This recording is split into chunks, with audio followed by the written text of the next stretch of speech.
OBC वर्ग को 27% आरक्षण के मामले में सुप्रीम कोर्ट ने आज फिर सुनवाई टाल दी गई है। सुप्रीम कोर्ट में सुनवाई थी लेकिन आज टल गई है। सुप्रीम कोर्ट में सॉलिसिटर जनरल तुषार मेहता ने इस मामले में और वक्त देने की मांग रखी है। मेहता ने कोर्ट से कहा है कि इसमें कई तकनीकी पक्ष हैं जिनको समझने के लिए थोड़ा और समय चाहिए और इसकी जरूरत है और अब इस पूरे मामले की सुनवाई अगले महीने के अगले हफ्ते में होगी।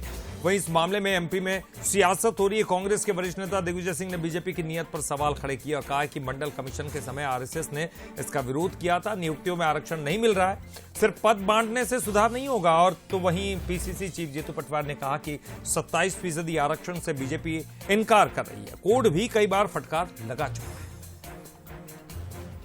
पूरी तरीके से भारतीय जनता पार्टी आप मंडल कमीशन के सामने ले लो। मंडल कमीशन में आरएसएस ने विरोध किया, ओबीसी रिजर्वेशन का किया कि नहीं किया? पूरा आंदोलन उन्होंने किया था। ओबीसी के खिलाफ शुरू से है ये। कुछ लोगों को पद बांट देने से मतलब नहीं है, मूल रूप से आरक्षण में इनको लाभ नहीं मिल रहा है। अगर आप नियुक्तियां देखोगे यूनिवर्सिटीज में और इनके संस्थाओं में, सब जगह इन्होंने अपर कास्ट को बैठाया हुआ है और सारे के सारे जो बैठाया हुआ है पूरा भ्रष्टाचार कर रहे हैं। जो आरक्षण की बात है उसमें सरकार की नीति है कैसे तारीखें आगे बढ़े, टले, जीरा ही नहीं, डिसीजन तक जाए ही नहीं, समाज ओबीसी समाज को 27% आरक्षण मिले ही नहीं, ये सरकार की नीति। और इसीलिए 100 करोड़ रुपए वकीलों को दिए। मोहन यादव ने जो सर्वदलीय मीटिंग बुलाई थी मुख्यमंत्री जी ने, नाटक था, ढोंग था। और इस पूरे मामले को लेकर आशीष अग्रवाल का क्या कुछ कहना, चलिए वो भी सुन लेते हैं। बाबा साहब के संविधान से चलता है, संविधान में प्रदत्त व्यवस्था है।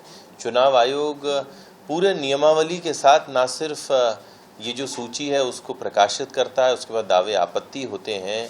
सिर्फ कांग्रेस अपनी आप को सुर्खियों में बनाए रखने के लिए और अपने नाकारापन पर ये जो पर्दा डालने का जो काम कर रही है वो उनके काम आएगा नहीं। जनता में जाके अपनी सूची बनवाएं तो ज्यादा बेहतर है, ना कि सिर्फ ये शिगुफेबाजी करें।